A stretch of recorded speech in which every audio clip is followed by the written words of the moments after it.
예배하는 여러분 모두에게 생명을 내어주신 예수님의 그 사랑이 믿어지고 느껴지고 마음 깊이 새겨지는 귀한 은혜가 있기를 축원합니다. 우리 옆에 계신 분들하고 한번 인사하십시다. 예수님이 또 하나님이 우리를 참으로 사랑하십니다.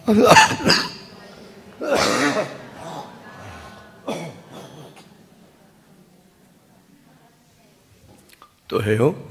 그 사랑받은 우리 잊지 말고 사랑하며 삽시다.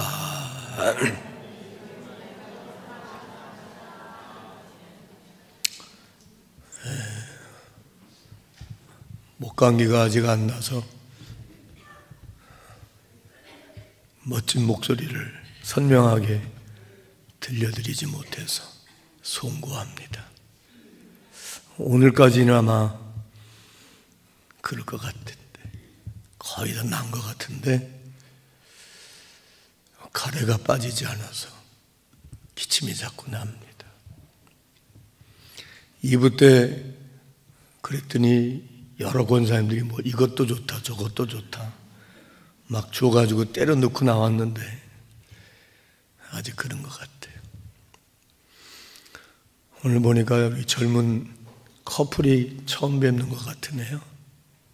처음 오셨죠? 네, 진심으로 우리 환영하는 박수 하겠습니다.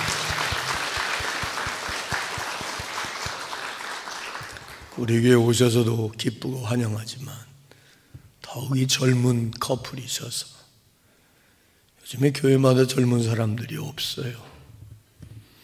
인구도 줄었지만 믿는 젊은이들이 없어요. 우리 때는 대학생들 중에 20%, 25%가 예수 믿었는데 주일날 교회 갔는데 지금은 2%가 채 안 된대요. 그러니 젊은들 이렇게 신앙을 지키고 오늘 무슨 형편인지 또 이유인지 모르지만 모르는 교회에 처음 이렇게 와서 이렇게 뵈니까 예배를 잘 들으시는 것 같은데 하나님이 얼마나 기뻐하시고 귀하게 여기시며 사랑하시고 복되게 사용하실 줄 믿습니다. 여러분 자녀들에게도 그런 은혜가 있게 되기를 바랍니다. 오늘 우리에게 주신 하나님 말씀을 이제 전하고 받겠습니다. 오늘 교회력에 의하면 오늘 주일을 종려주일이라고 부르기도 하고 혹 무슨 주일이라고 부르기도 하나요? 고난주일이라고 부르기도 합니다. 종려주일은 초점이 예수님이 예루살렘 성에 입성하셔서 고난의 여정을 시작하시는 그 타이밍을 강조하는 것으로 종려주일이라 그러고,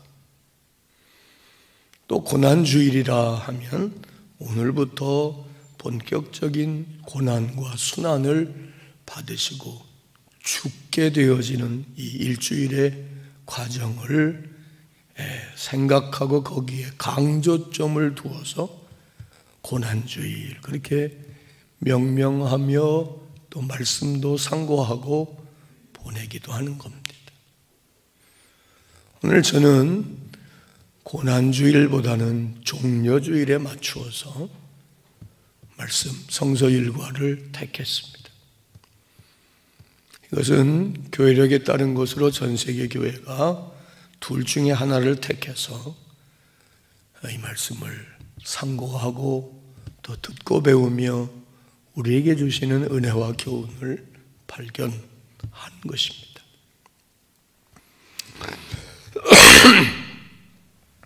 오늘 우리에게 주신 하나님의 말씀은 마태복음 21장 1절부터 11절까지입니다. 자, 우리 한번 같이 우리 생각을 환기하고 또 의미 부여를 하며 집중합시다. 누가 주시는 누구에게? 누구들으라고? 뭐 하셔서? 정말로요? 어떻게 되라고? 어떻게 살라고? 뿐만 아니라 그러다가 꼭 어디서도 만나자고 믿고 원하시면 아멘. 그렇게 믿고 제가 한 절 여러분 한 절 교독해서 받겠습니다.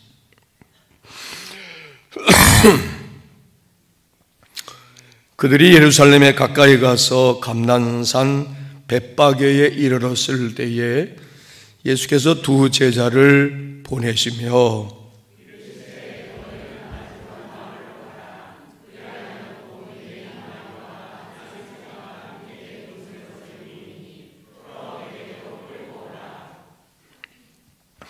만일 누가 무슨 말을 하거든 주가 쓰시겠다 하라. 그리하면 즉시 보내리라 하시니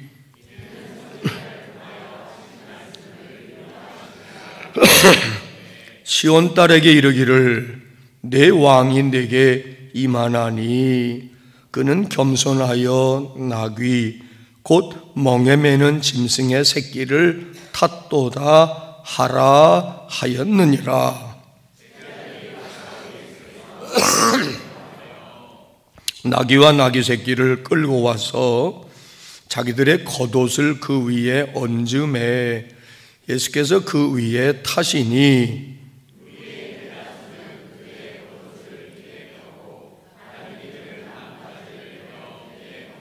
앞에서 가고 뒤에서 따르는 무리가 소리 높여 이르되 호산나 다윗의 자손이여 찬송하리로다.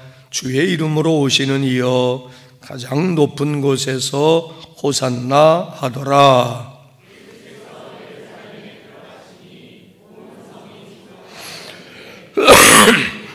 같이요.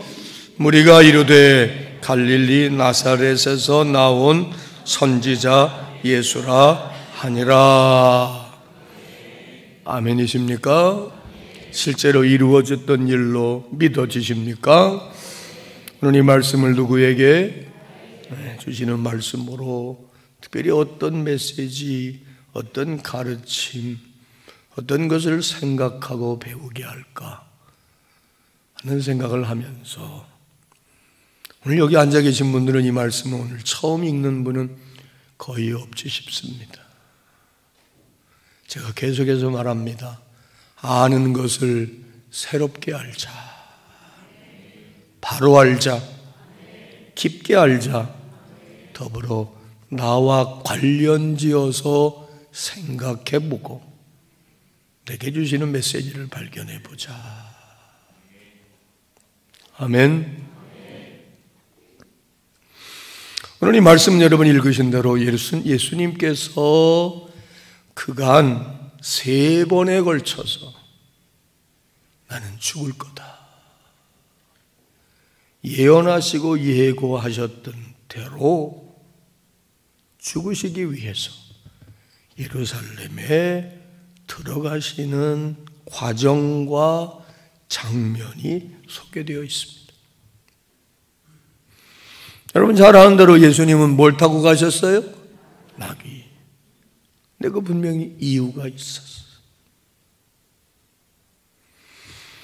뿐만 아니라 사람들이 오늘 본문을 보면 나무를 꺾어서 길에 폈다라고 했고 우리가 잘 아는 대로 그 나뭇가지를 흔들면서 뭐라고 그랬다? 호산나, 호산나 다윗의 자손이요 우리에게 오신 높은 곳에서 호산나 할지어다 하면서 예수님이 예루살렘으로 입성하시는 장면입니다.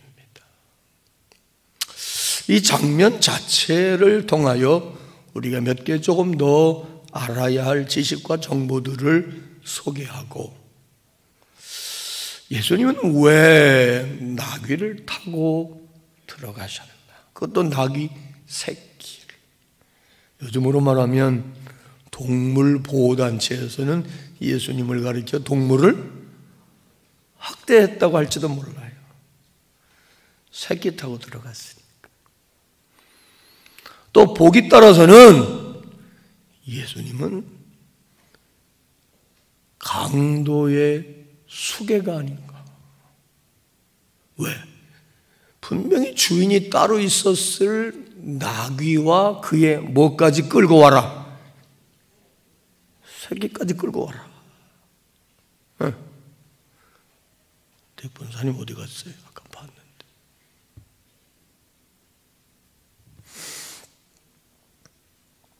멀쩡히 누군가의 소유였을 나귀와 나귀 새끼를 통째로 탈취해 갔다고도 볼 수 있는. 그것도 또 이상한 것이 주가 뭐 하겠다? 쓰시겠다 라고 하면 줄 거다. 근데 실제로 그렇게 됐어요.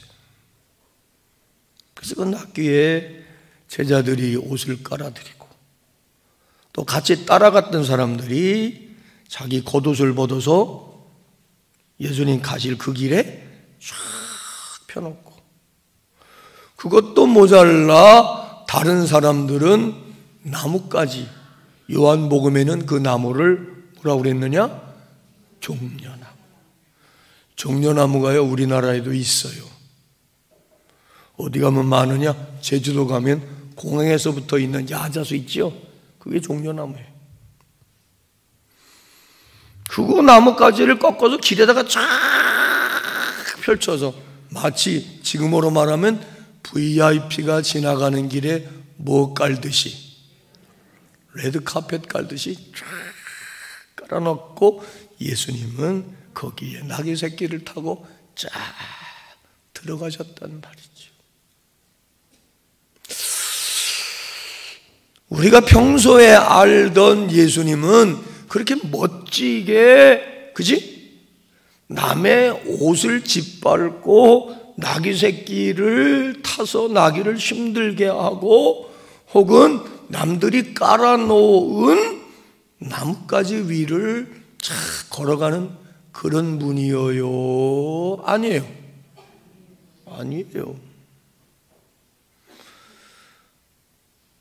예수님은 그냥 가난한 사람, 병든 사람, 아픈 사람, 혹은 소외된 사람들, 그리고 제자들에게도 대접을 받기보다는 늘 뭐 하셨던? 섬기셨던 그 예수님인데, 또 우리가 잘 아는 대로 예수님은 지금 개선장군으로 와 그러고 들어가는 게 아니에요. 죽으러 가는 건데, 조금은 이상하게, 조금은 의외스럽게, 조금은 예수님답지 않게 들어가고 계시지 않습니까? 그래요, 안 그래요? 왜 그랬을까? 크게 두 가지에서 한번 생각해 봅시다. 그때 당시 풍습에 의한 행진이었다라고 먼저 말할 수 있습니다. 1절을 보면 예수께서 그러지 않으시고 그들이 예루살렘에 가까이 가서 그랬습니다. 그들이란 말은 예수님과 함께한 무리들을 말합니다. 유대인들은 당시 이 절기가 유월절이었어요. 유월절은 이스라엘 민족이 하나님의 은혜와 능력과 모세의 지도력을 통하여 출애굽받은 그 절기. 그 절기에는 여러 가지 행사와 종교적 의식을 거행함과 동시에 반드시 해야 할 게 있었으니 성전이 있는 예루살렘 성에 순례를 가서 성전에서 예배드려야 되는 게 성인의 의무였어요.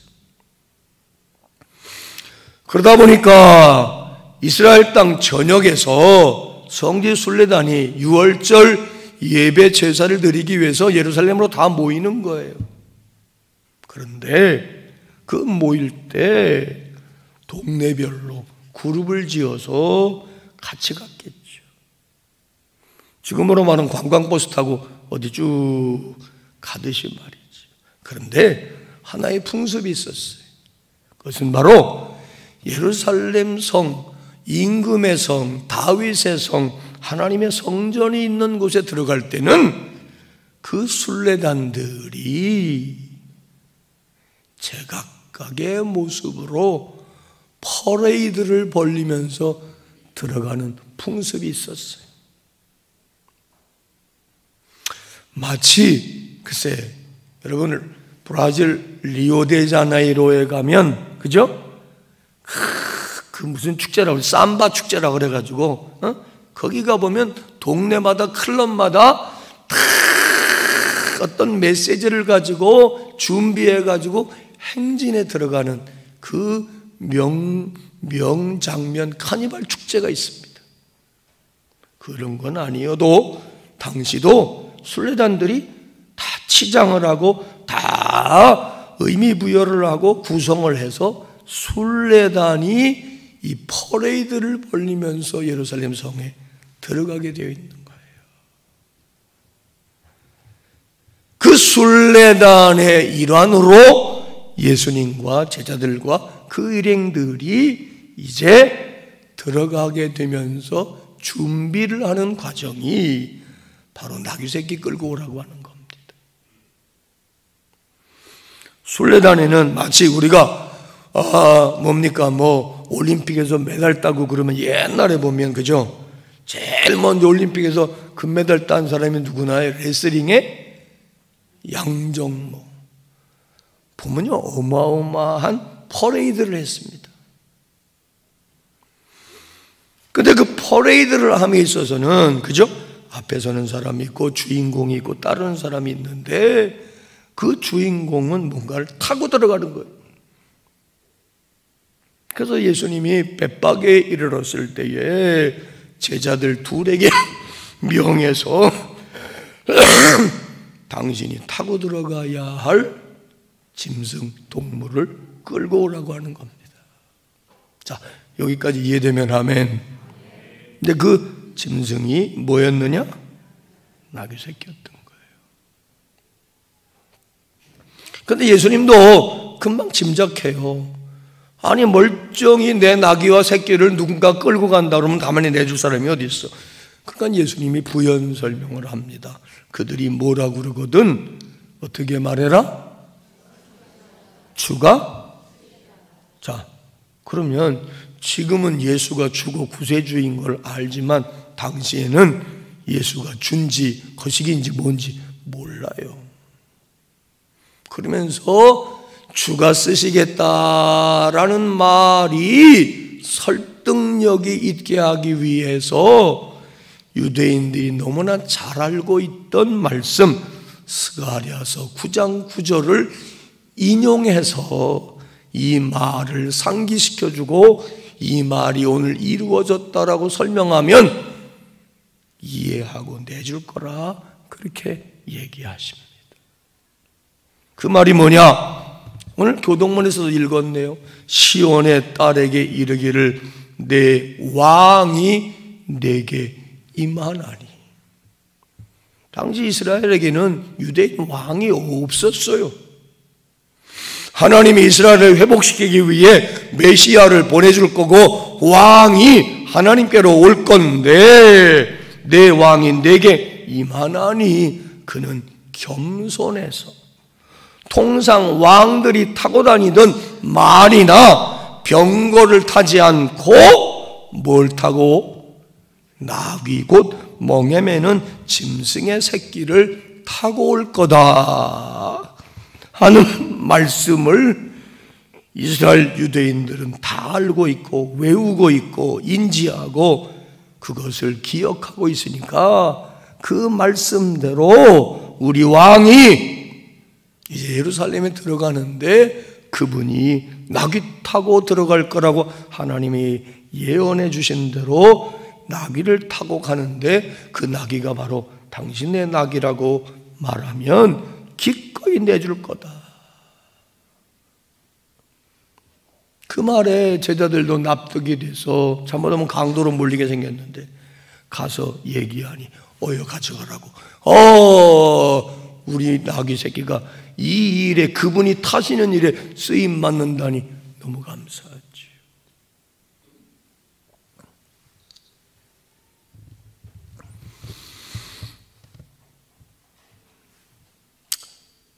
그래서 나귀 새끼를 끌고 오자 제자들이 자기의 옷을 벗었습니다. 따르던 무리들은 아까 말한 자기 옷을 벗어서 제자들은 나귀의 등에 얹고 길에 깔고, 참고로 오늘 본문에는 다른 사람들이 나뭇가지를 꺾고 길에 쭉 깔았다고 했는데 요한복음에는 종려나무라고 그렇게 표현되어 있어요. 그러면 종려나무가 왜 감람나무도 아니고 다른 나무도 아니고 종려나무를 꺾어서 길에 펴고 손에 들고 호산나라고 그랬을까? 통상 유대인들은 종려나무 가지를 꺾어서 길에 깔고 흔드는 경우가 있었습니다. 그건 뭐냐? 자기 동네에 왕이 행차할 때 그곳에 적을 물리친 개선장군들이 돌아올 때는 종려나무 가지를 꺾어서 흔들면서 환호하고 환영했던 풍습 전례가 있었어요. 그 말은 그들은 다 예수를 뭐라고 생각했다? 왕 혹은 개선장군으로.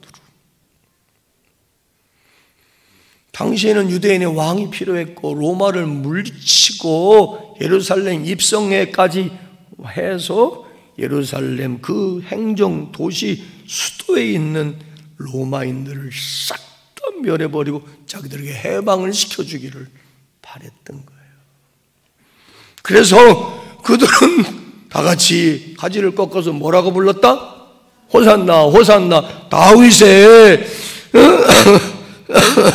자손이여 찬송하리로다. 주의 이름으로 오시는 도다. 호산나 호산나. 호산나가 무슨 뜻인지 아세요? 호산나, 우리를 구원하소서, 그런 말이에요.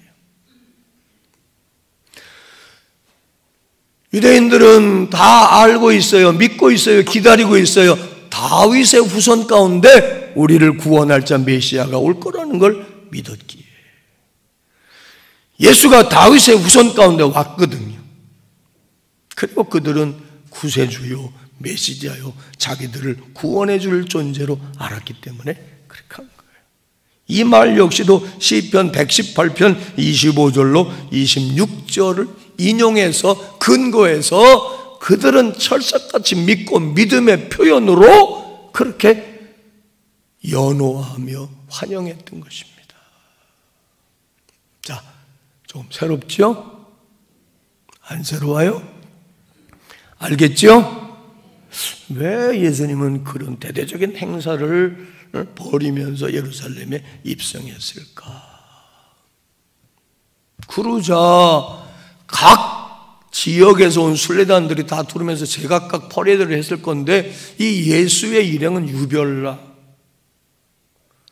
다른 사람들 보면 어서 오세요 어서 오세요 뭐 그랬던데 우리를 구원하세요, 우리를 구원해 주세요, 다윗의 손이요. 그리고 절대적으로 그 다윗의 예수님에게 기대와 혹은 바램과 간절한 욕망이 어찌 보면 정치적으로 완전히 판을 뒤집어 주기를 바라는. 그러자 예루살렘이 발칵 뒤집힌 거예요. 마치 예수님이 처음 세상에 태어났을 때에 예루살렘이 한번 뒤집혀졌어요. 그리고 피바람이 불었어요. 무슨 일 때문에 그랬죠?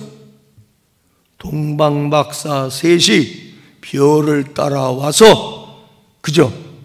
이스라엘의 분봉 왕에게 가서 우리가 멀리서부터 별을 쫓아왔는데 저 별은 유대인의 왕이 났을 때 등장한 별이라 믿고 우리는 따라왔다.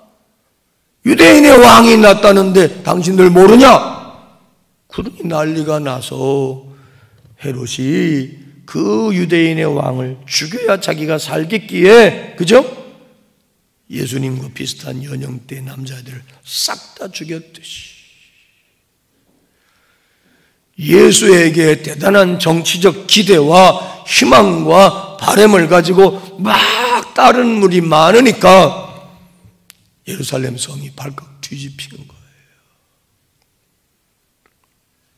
그래서 저자가 누구냐 묻는 사람이 많으니까 사람들은 갈릴리 나사렛에서 온 선지자 예수라고 하더라. 그때까지만 해도 예수를 선지자라고만 생각하는 거예요. 자, 이게 오늘 본문의 내용입니다.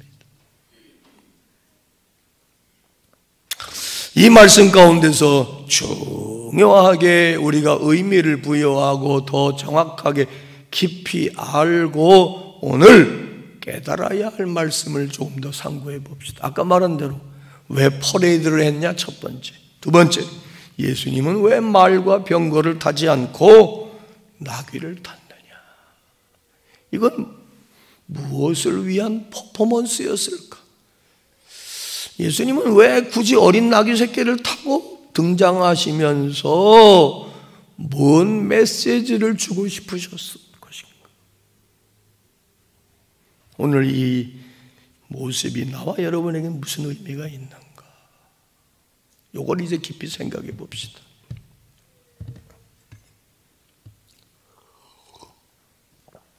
일차적으로 아까 말한 대로 예수님은 이 땅에 오신 것도 그죠? 고난을 받으신 것도 죽으시는 것도 다 누구의 뜻? 그 뜻에 따르시기 위함이었어요. 근데 굳이 어린 나귀 새끼를 타고 가는 거 그것도 아까 말한 대로 역시 하나님의 말씀대로 뜻대로 예언대로 하시기 위함이었지만 하나님의 예언, 예수님의 행동에는 분명한 이유가 있었을 거라는 거죠. 뭘 보여주고 뭘 알려주기 위함이었을까? 아까 말한 대로 예수님은 3번에 걸쳐서 이미 당신이 고난당하고 죽을 걸 예언했지만 제자들과 무리들은 전혀 받아들이려 하지 않았어요. 그것은 예수님에게 대한 기대가 남다르고 자기들의 어떤 목적하에 예수를 따랐기 때문이고 예수님을 통하여 자기들이 얻고자 하는 게 다른 것이었기 때문이었을 거예요. 단적인 예를 볼 수 있는 게 뭐냐? 예루살렘 입성 초입에 거의 다다랐을 때에 세베대의 아들 야고보와 요한의 어머니가 예수님께 와서 은밀하게 청탁합니다. 자, 예수님은 지금 예루살렘에 뭐하러 들어가실 참인데 뭐하러? 죽으러 들어가는 사람한테 그들은 엄청난 전혀 차원이 다른 청탁을 한단 말이에요. 당신이 예루살렘에 들어가서 왕이 되고 이 세상을 뒤집어 놓으면 내 아들 야고보와 요한을 좌우편에 앉혀주시옵소서. 전혀 결이 다르죠. 이해가면 아멘. 이 정도로 예수님의 뜻과 따르는 사람들의 생각이 달랐던 거예요. 그러니까 베드로도 수제자야, 예수님 뭐 앞장서서 예수님을 위해서는 죽겠다고 그러고 언제나 앞장섰던 그 베드로도 죽지 말아요. 왜 죽어요? 속으로는 당신 죽으면 나는 개털이요.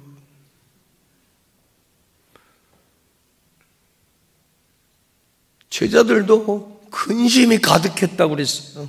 뒤집어 보면 예수님이 당신 곁을 떠나 죽으니까 사랑하는 사람이 죽어서 슬프고 근심에 찬 게 아니야. 자기들의 뜻을, 자기들의 요구를 들어주길 기대했던 예수가 죽으시면 말짱 황인 거예요.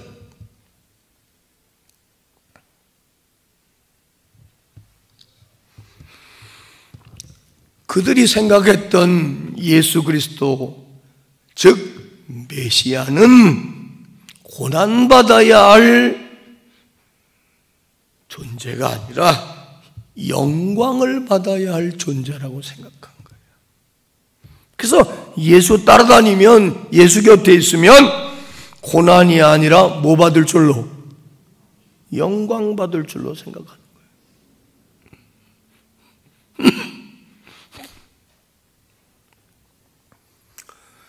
구원자인 메시아의 그 영광은 고난과는 멀되 때로는 뭐 인품이나 혹은 그의 모습을 통하여 사람들이 존경과 칭찬을 보내는 경우도 있지만 메시아는 그런 거 아니거든. 메시아의 영광은 그들이 생각할 때 적을 물리치고 원수를 물리치고 승리를 얻어서 세상을 평정하고 완전히 뒤집어 놓음으로 새 세상을 만들어 줄 때 그가 받게 될 영광이었던 거예요. 그래서 그들은 호산나, 호산나, 호산나, 다윗의 자손이, 다시 말하면 예수, 당신 우리를 구원하소서. 근데 우리의 영혼을 구원하시고 우리의 인생을 구원하시고가 아닌 거예요. 그랬던 그들의 허황된 잘못된 기대를 고쳐주시기 위해서 당시의 왕과 개선 장군들은, 정치적 지도자들은 아까 말한 대로 말과 병거 타고 들어가야 되는데 예수님은 지극히 낮고 천하고 그저 보통 범부들이 타고 다닐 나귀새끼 타고 들어가시는 장면을 연출하신 거예요. 내가 하고자 하는 그 일은, 내가 가고자 하는 그 길은, 앞으로의 내 미래는 바로 내가 나귀 탄 모습을 통해서 너희들이 알기를 바란다.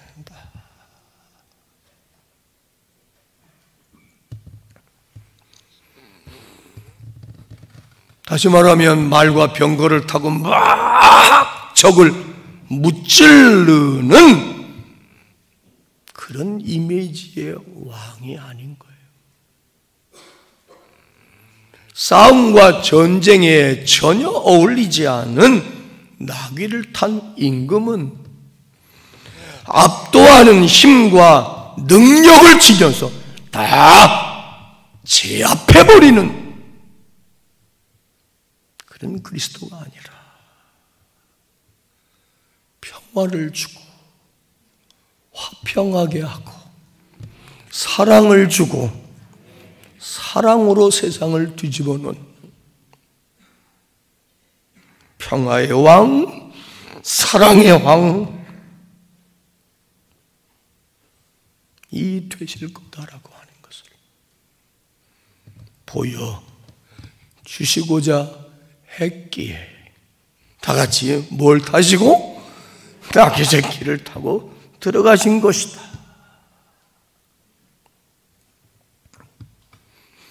이런 모습에 1차적으로는 군중들이 환호하고 그랬겠지만 의아해하는 걸 넘어서서 그들은 실망했을 것이고, 실망이 크면 뭐가 커요? 실망이 크면 분노가 크게 돼 있어요. 기대가 크면 실망이 크고, 실망이 크면 분노가 생기는 거예요. 그래서 사람을 향해서도 너무 많이 기대하지 마요. 사람은 의지하고 기대할 존재가 아니에요. 미안한 얘기지만 그게 남편이고 자식이고 부모고 형제고 친구고 너무 많이 기대하지 마요. 기대는 실망은 분노를 유발하게 돼 있어요. 오직 우리가 의지하고 기대해야 할 분은 하나님 예수 그리스도이십니다.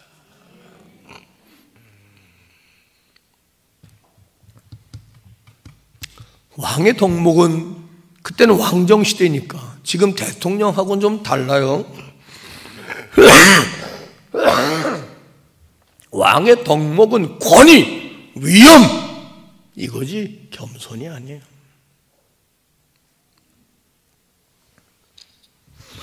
그러나 예수님은 나귀 타시고 들어가시기 이전부터 그 모습, 그 마음, 그 태도, 그 생각이 늘 이랬어요.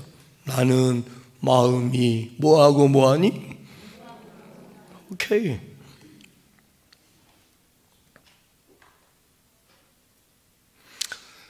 물론 예루살렘에 들어가셔서 죽기시기 전에 일주일 동안 내일 바로 내일 뭐 하느냐? 예루살렘 성전 그 6월절에 각 지역에서 몰려든 이들이 성전에서 장사치들과 함께 막 그런 걸 보고 채찍을 휘두르면서 그 권위로 제압하신 적도 있지만 그거 외에는 대부분의 경우는 예수님은 글자 그대로 온유하고 겸손하셨어요. 그 온유 겸손에 나는 온유하고 겸손하다 그래놓고 말 타고 들어가서 안 어울렸을 거야. 나는 온유하고 겸손하니까 들어갈 때도 온유하고 겸손하게 나귀 타고 들어간다. 그리고 평상시 예수님의 모습, 그 모습은 어떠했느냐? 이사야 42장 2절부터 3절의 말씀 그대로였어요. 예수님의 모습, 예수님의 이미지, 예수님에 대한 여러분의 어떤 기대, 바람, 그림이 이 말씀에 그대로 투영되기를 바라면서 우리 한번 같이 읽어봐요. 시작. 그는 외치지 아니하며 목소리를 높이지 아니하며 그 소리를 거리에 들리게 하지 아니하며 상한 갈대를 꺾지 아니하며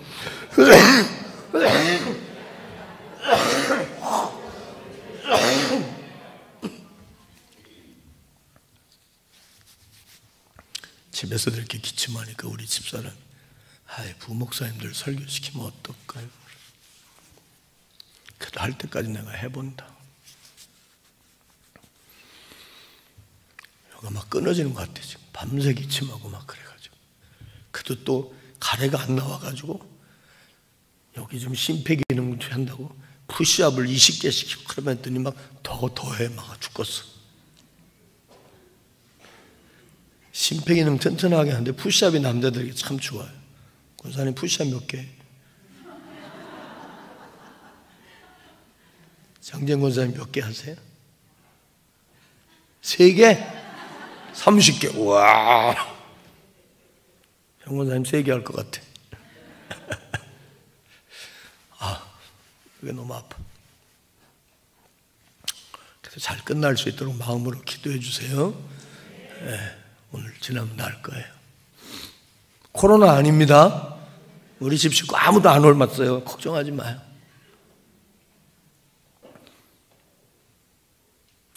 기상청 말 안 듣고 초미세먼지 너무 많은 날 밖에 나가서 마스크도 안 쓰고 그래서 그래. 2부 때는 그랬어. 들어야 될 사람 말을 들어야 되는 거구나. 내가 너무 객기를 부렸다.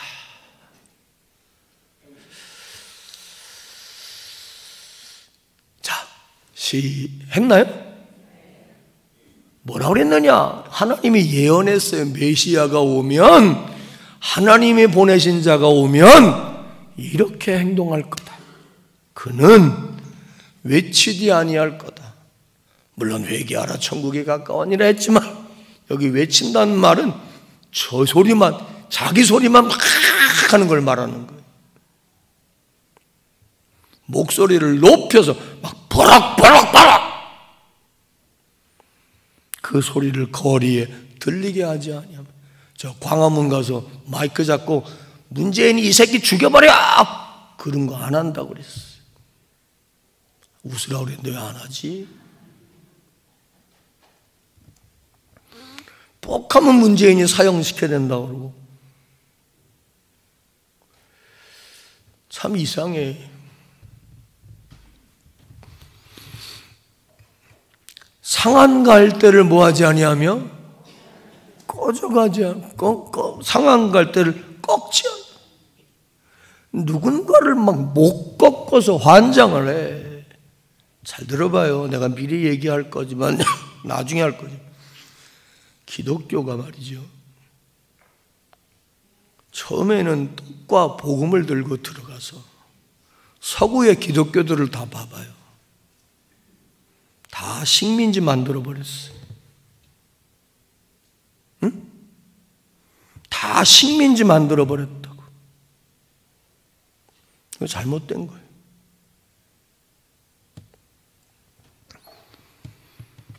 꺼져가는 등불을 끄지 아니하며. 제일 먼저 들어간 게 선교사요. 십자군 전쟁 같은 거 봐봐요. 얼마나 많은 사람을 죽였는지. 꺼져가는 등불을 끄지 살리는 건데 죽이네. 나 살자고 남을 막 죽이네. 목적을 위해서는 수단법을 안 거리고 막 죽이네. 예수님에게는 그런 거 없었어요. 진실로 정의를 시행할 것이다. 요 말씀, 요 약속, 요 가르침, 요 예언대로 예수님은 그대로 행동한 겁니다. 예수님은 알았어요. 군중의 기대를 왜 몰랐겠어요? 정치하는 사람들이요, 글쎄 모르겠어. 우리나라 지금 정치인들은 국민이 뭘 원하는지 도무지 모르는 것 같아. 그냥 공천만 받고 그냥 이 상대방이 망해야 내가 또 정권 잡고, 국민들은 사는 게 힘든지 어려운지 전혀 관심 없는 것 같아요.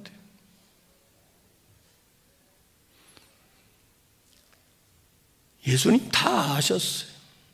그러나 그게 하나님의 뜻이 아니고 자기 갈 길이 아닌 걸 알고 배신하고 떠날 것 알았지만 하나님의 뜻에 복종함과 겸손의 길을 걸어가시기로,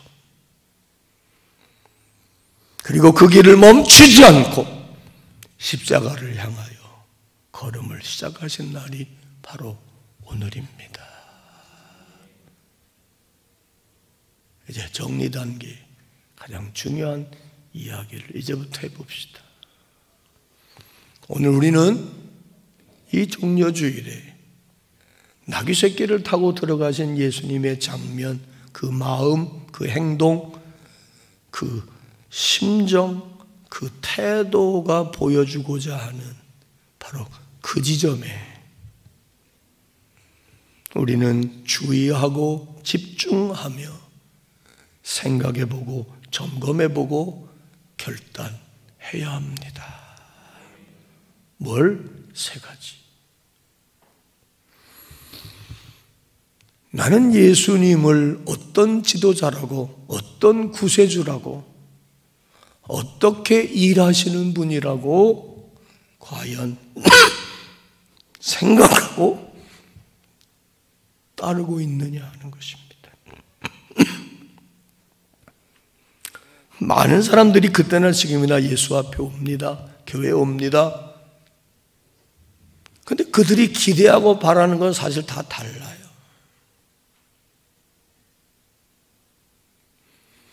어떤 사람들은 예수님에게 있어서 이런 압도적인 힘과 능력을 가지고 싸워서 승리를 쟁취하고, 너도 이기고 나도 이기고 우리가 바라는 바를 어떻게 하든지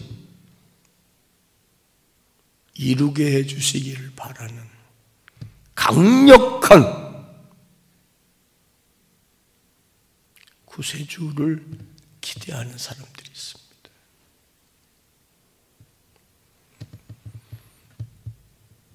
그런가 하면 예수님이 나귀 타시면서 보여준 것처럼 예수님은 싸워서 이기고 평화를 깨고 상한 갈 때는 확 꺾어버리고 꺼져가는 건 확 꺼버리고 내가 제압하고 다스리고 통치하는 그런 방법, 그런 모습, 그렇게 일하시는 게 아니라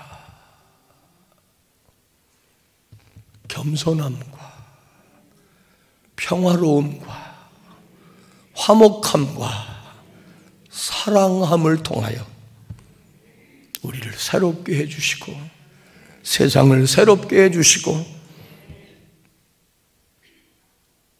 우리에게 영혼 구원과 인생의 구원을 이루어 주시는 분으로 생각하는 두 가지 양태가 있습니다. 역사 이래로 다 그랬어요. 다.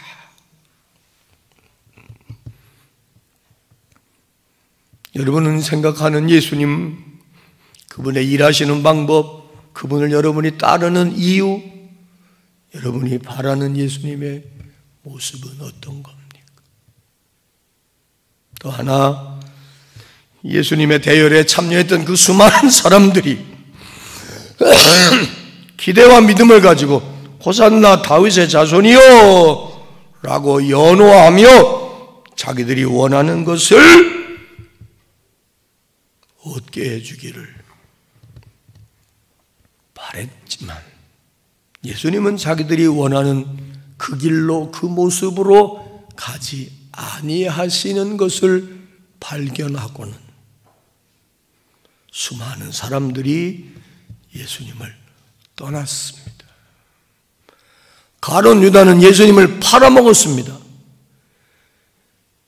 수제자라고 하는 예수님 베드로는 예수님을 3번이나 저주하고 부인했습니다. 그 많던 무리들은 다 떠났습니다. 왜? 자기들이 원하는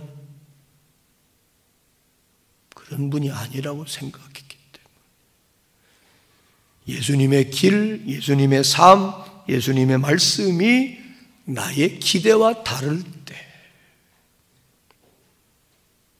여러분은 어떻게 하시겠느냐 하는 것입니다.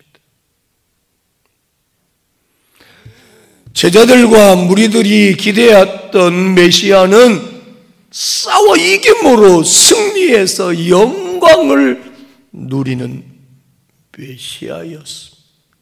그러나 예수님은 자기를 희생하고 자기를 내어주고 자기를 죽임으로 우리를 살리시고자 했던 모습입니다. 때때로 많은 사람들은 내가 예수 믿음으로 교회 다님으로 신앙생활함으로 얻기를 기대하는 게 당장 이루어지지 않으면 실망합니다. 시험에 듭니다. 낙심합니다. 안 다닐랍니다. 소용없습니다. 그리고 많이 떠납니다. 여기 여러분 이렇게 있는 거 은혜이고 축하할 일이고 여러분은 하나님이 예수님을 통하여 우리에게 주시고자 하는 것이 간혹 내 기대와 내 바람과 같지 않더라도 예수 안에 참 생명이 있고 예수 안에 참 인생이 있고 영생이 있고 하나님과 함께하는 삶이 있고 예수가 길이요 진리요 생명이라고 믿기에 당장은 내가 바라고 원하는 대로 예수님이 내게 일하고 역사하시지 않는다 할지라도 버리지 않고 부인하지 않고 따라왔고 지금 이 자리에 계신 줄로 믿습니다. 그런데 말입니다. 혹 앞으로 여러분의 기대와 바람과 여러분의 생각과 다르게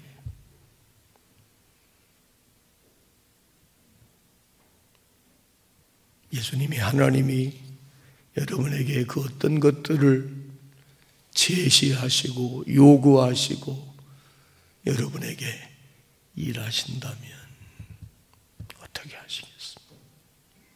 고난이 오고 환난이 오고 역경이 오고 어려움이 오고 아픔이 오고 배신이 오고 때로는 가난이 오고 질병이 오면 어떻게 하시겠습니까? 요한계시록 보면 마지막 때에 사는 성도들에게 간곡한 마음으로 부탁합니다. 이기는 자가 되어라. 이기는 자가 되어라. 끝까지 충성하는 자가 되어라. 여러분, 어떻게 하시겠는지 잠깐 생각하고 정리하시고 결단하시고 결심하기를 원합니다. 마지막 하나, 예수님을 따르고 예수님처럼 살아간다고 하는 것은 아까 말한 대로 온유함과 겸손함을 옷 입어서 싸워서 쟁취하고 어떻게 하든지 내가 원하는 바를 이루기 위해 하나님 신앙을 이용하고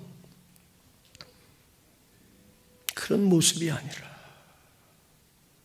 양보하고 섬기고 내어주고 저주하지 않고 위로하며 손붙들고 같이 가주는 섬김의 삶이 예수님의 모습입니다.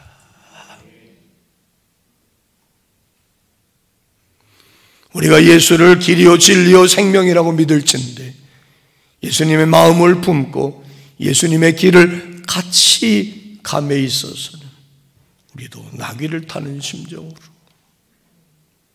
그렇게 살아야 할 것입니다.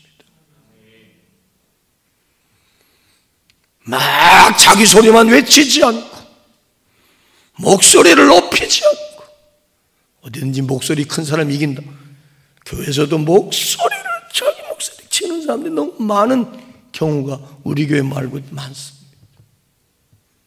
우리 친구 교회는 뭐 지금 그 교회 그 사람 거기 있잖아요.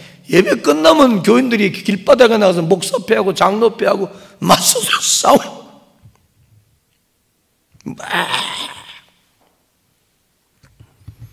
그 소리를 거리에서 드러내게 하지 않고. 자, 우리 감리교 목사 어느 목사님이 전 아무개씨를 실명으로 걸었다가 명예훼손으로 고소됐어요. 나도 그러지면 안 되니까. 상한 갈대를 꺾지 맙시다. 꺼져가는 등불도 완전히 꺼버리고 내 것으로 만들고 내 차지 만들려고 하지 맙시다. 불쌍히 여깁시다. 긍휼히 여깁시다. 관용합시다. 친불용 용서합시다. 근데 어찌 그 사람은 방송에서 설교에서 어디서든지 아무나 보고 이 새끼 저 새끼, 그분은 그런데요, 그 예수님의 종이 맞아요? 그 안에 예수님이 있어요? 그거 진정한 기독교요? 근데 거기에 기독교인들이 왜 이렇게 많이 가 있대요? 하나님 까불면 나한테 주고 그렇게 말하는 인간 앞에 가서 아멘 아멘 하는 그분들은 도대체 뭐래요?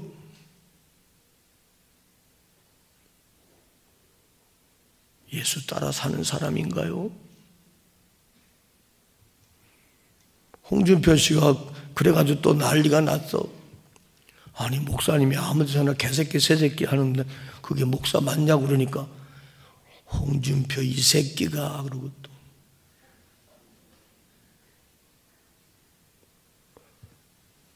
광화문 가지 마요. 다음 주에 부활주일이라고 뭐 얼마나 광고를 해야 되는지 전국에 있는 기독교인은 광화문에 다 모일 것 같아. 잘못됐으면 그 많은 사람이 거기 모이겠어요? NO! 박대선 씨가 전도관 2단으로 막 역사할 때 한각 백사장에 모래 숫자만큼 교인이 많이 모였어요. 요새 넷플릭스에서 나는 신이다에 여기 화곡동에 누구지? 만민? 그 교인이 몇만 명이에요. 한참 잘 나갈 때 주일날이면 꼭 요 앞에 사세워. 따르는 사람이 많다고 그 교회에 출석하는 사람이 많다고 그 사람이 옳을 거라고 생각하면 안 돼. 말씀이 기준이 되어야 합니다. 성경이 기준이 되어야 합니다. 삶이 따라야 합니다. 예수님은 이러지 않았어. 아무나 보고 개새끼 새새끼 하지 않았어. 뭐하면 까불면 죽어 이런 말 하지 않았어. 우리 이렇게 삽시다. 이렇게 행해야 합니다. 그게 예수 진짜 믿는 사람이에요. 온유함과 겸손함, 자기 것만 외치지 않고 상한 갈 때는 어떡한지 세워주려고 그러고 꺼져가는 등불을 후 불어서 키워주려고 그러고 잘못됐다 싶으면 온유하게 잘 권면해야지. 정리합니다. 예수님은 하나님 보내주신 참 구세주인 걸 믿으면 아멘. 예수 안에 생명이 있음을 믿으면 아멘. 영생이 있음을 믿으면 아멘. 부활도 믿으면 아멘. 그렇다면 예수님의 모습까지, 예수님의 삶까지 우리 안에 이루어지고 우리도 본받고 예수님이 당장 우리에게 허락하시고 내 삶에 벌어지는 일들이 당장 내 기대와 주어지는 말씀이 내 생각과 다르다 할지라도 부인하고 떠나지 맙시다. 끝까지 따라갑시다.